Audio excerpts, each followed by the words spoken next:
stand is quite heavy.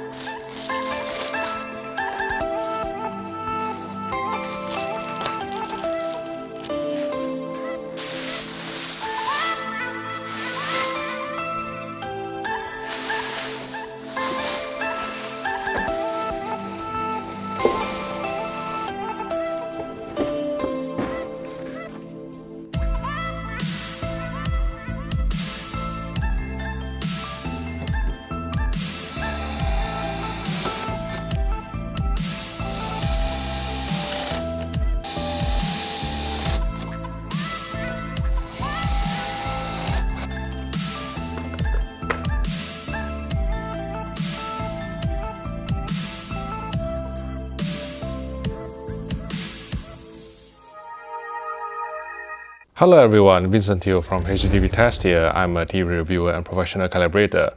I've just unboxed the 65-inch Panasonic GZ950 OLED television, which is the most affordable OLED television from the Japanese brand for 2019. What I'm going to do is to go into the picture menu and explore the picture settings together with you for the very first time. This probably can be an episode of Bandersnatch, interactive. So we are going to explore it together, and you can tell me what you want to see and what you don't. If you want to see sound, then maybe just click no or something. But let's go to the picture settings, and in the first option would be the picture preset, and there are various picture modes as you can see on the screen here. Now dynamic is for short mode, normal is what would be out of the box by default. Cinema, THX Cinema, THX Bright Room, True Cinema. True Cinema is probably going to be the most accurate picture preset, and in the years gone by, Panasonic has always applied for, say, UHD Premium certification based on the True Cinema preset. So let's go into True Cinema. Actually, before I go to True Cinema, let's go out here. Custom, Professional 1 and Professional 2. Now, if you hire a professional calibrator to perform a calibration on your Panasonic television, these two can be repurposed as the day and night mode. And then there is the god-awful sports mode there as well. But let's go back to True Cinema and we'll go through the picture settings together. Luminance level, this is going to be equivalent to OLED light on LG OLEDs and also brightness on Sony OLEDs. This just decides the light output that is delivered by the screen. So if you lower the luminance level, the whole picture will become darker. If you increase the luminance level, then the light output would increase. So let's get back to the default value of 30. Oh, another thing that I've actually noticed, again for the first time, is that the font has taken on a new level of freshness from Panasonic's user menu. I mean, previously, if I don't mind saying so myself, it may look a bit dated, but this is fairly new. And the font, I'm not entirely sure whether this is Arial or Helvetica, but I'm not a professional typophile. But this is a very fresh update, and I really like the new font. But yes, going down to contrast, contrast just decides the digital white level. If you raise it too high, you may start clipping some specular highlight detail. If you drop it too low, then some of the dynamic range will be lost. So let's get back to the default value of 90. Brightness, this affects the video black level. If you drop it too low, then you may be crushing some shadow detail. If you increase it too high, then you may be raising black level unnecessarily without any increase in shadow detail.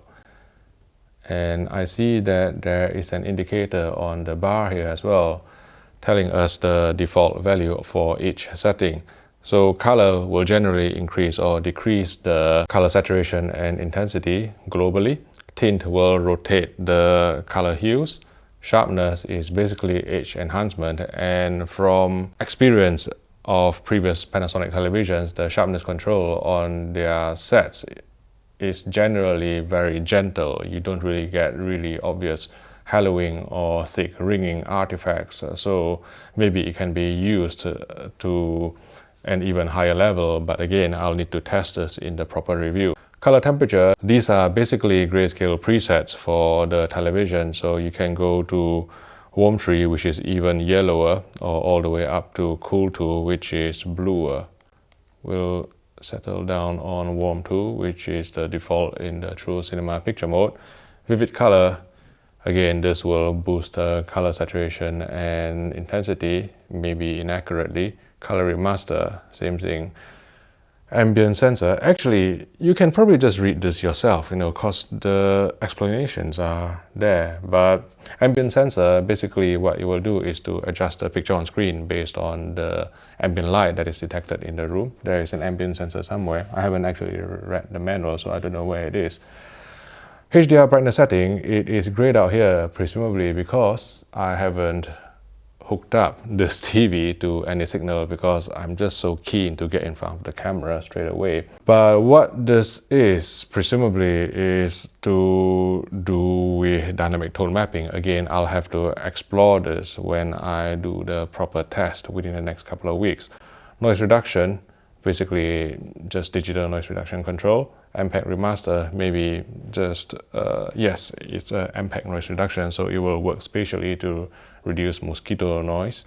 Resolution remaster is more edge enhancement. Dynamic range remaster, this would be doing some dynamic contrast stretching on the gamma. Intelligent frame creation. Now this is going to be quite interesting, because this is Panasonic's motion compensated frame interpolation system, and in the years gone by, they had some problems with this in terms of especially 24 frames per second HDR rendition, and I'll be interested to see whether Panasonic, as promised at their Panasonic convention this year, have managed to resolve this issue.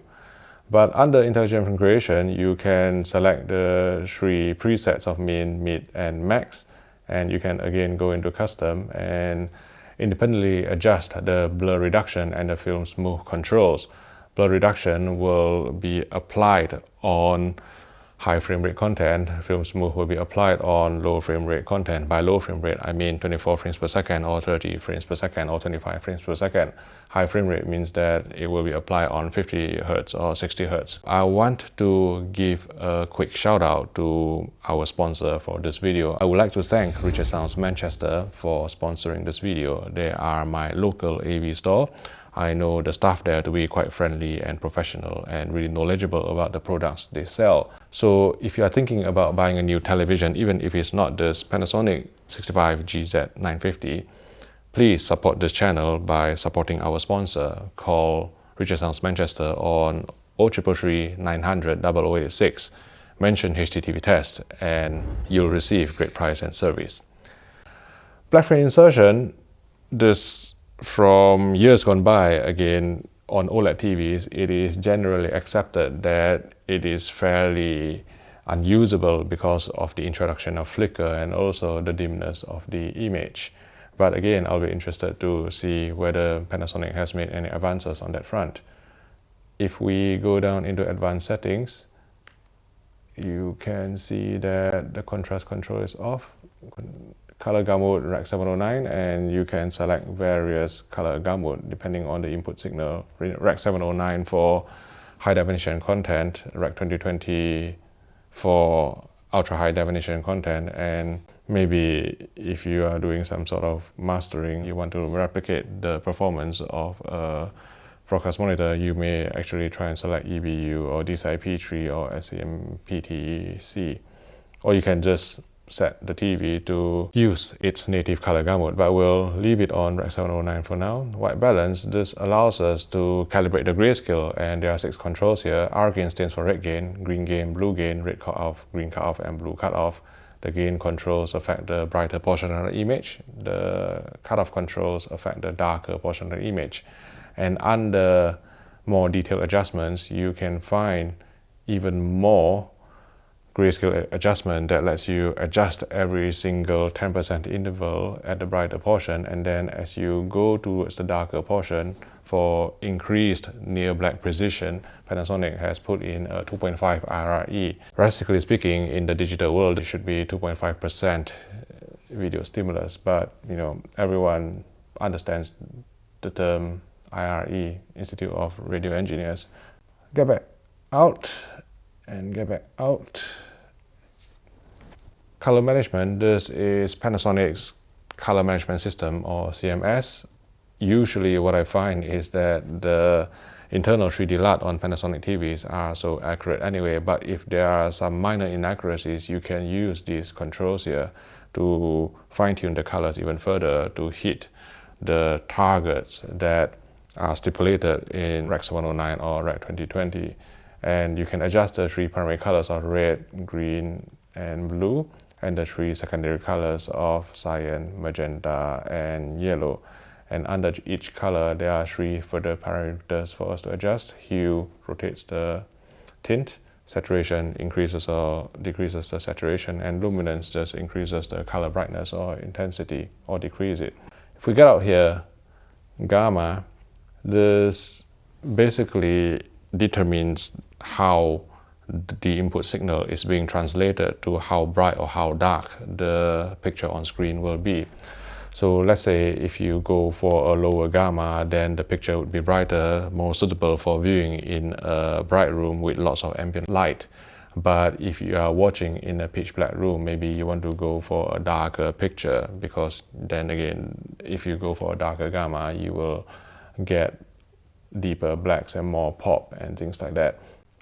Actually, I've messed up here, so let's restore it to BT 1886, which is the default. I'm very keen on not doing any sort of manipulation if I don't have any meter on screen. So option settings, film cadence mode, because I think we are currently on the internal freeview tuner input, so film cadence mode would be applying some film mode deinterlacing. Let's say if you are watching 2:2 content in PAL regions or 3:2 content in NTSC regions interlaced, then the TV will be deinterlacing this interlaced video signal to produce a picture that is devoid of interlaced artifacts. There's one grayed out option here, which, alright, set to auto. So EOTF type, maybe if you input a signal, you can actually decide whether you want to apply a standard dynamic range or a high dynamic range EOTF. EOTF stands for electro-optical transfer function to the picture to generate a certain type of look. But I think auto is going to be the best setting here. Again, famous last words, I don't need to test this. Screen settings, picture button settings, and then copy adjustment. And if we, alright, let's go into screen settings, because there may be some things that I've actually missed there. So aspect ratio, overscan, screen display, pixel orbiter, right? This is an OLED TV which may be susceptible to image retention and also permanent screen burn or burn in. Pixel orbiter is basically pixel shifting. So it will just shift the pixels very slightly, maybe by a couple of pixels or something, to reduce the risk of image retention. Logo luminance control. Now, I believe that this is new for 2019. 2018 sets won't have it. So on the 2018 LG OLEDs, this control will detect static logos on screen and then try and dim it down to offer you more protection against image retention and screen burn.